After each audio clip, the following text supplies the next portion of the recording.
दादांच्या प्रचारात सक्रिय झाले आहात, काय सांगाल, कशी तुमची आता यामध्ये सहभागी आहे? 100% सहभागी आहे. तुम्ही बघताय की महाविकास आघाडीचा जो आपल्याला येणाऱ्या काळामध्ये तर उज्ज्वल भविष्यासाठी, शेतकऱ्यांसाठी, तरुण युवकांसाठी आणि जातीपातीचं राजकारण करणाऱ्या ह्या महायुती सरकारच्या विरोधात हा खरा लढा आहे.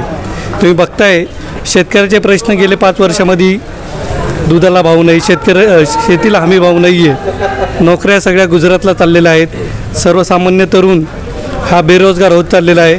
आता त्यांनी एक नवीन सिस्टीम आणलेली आहे कॉन्ट्रॅक्ट बेसवर नोकरीची, कारण गव्हर्मेंट नोकरी आपल्याला राहिलेलं नाही आहेत. तर हे सरकार असं राहत आलं तर माझ्यासारख्या युवकांना हा प्रश्न पडतो आहे की येणाऱ्या काळात रोजगार कसा भेटेल.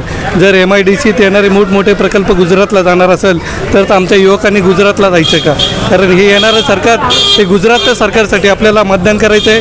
महाविकास आघाडीमधील उमेदवारांना आणि आपल्या उज्ज्वल भविष्यासाठी आपल्याला महाविकास आघाडीला निवडून द्यायचं आहे. तर तुम्ही ह्या निवडणुकीमध्ये उतरल्यामुळे तालुक्यातले खूप सारे तरुण तुमच्यासोबत उतरले, त्यामुळे ह्या निवडणुकीला एक वेगळं रूपांतर मिळालं आहे, काय सांगले याबद्दल? 100% तरुणांमध्ये तुम्ही आता जो जोश बघत आहात त्यांना पण कळून चुकलेला आहे की आपण कोणाबरोबर जायचं आणि कशासाठी जायचं. हा प्रश्न तुम्ही आता मागं बघत असलेल्या लोकांवरनं तुम्हाला कळत आहे की सर्व तरुण एक निष्ठेने आणि एका उद्देशाने इथं आलेले आहेत. या तालुक्यामध्ये परिवर्तन घडून ह्या तालुक्यामध्ये परिवर्तन होणारच आहे आणि झालेलेच आहे असं तुम्ही समजा. अकोल्यामध्ये तरुणांचा एक नेता म्हणून तुमच्याकडे बघितलं जाते आणि आता सगळे तरुण घेऊन तुम्ही महाविकास आघाडीसोबत काम करताय.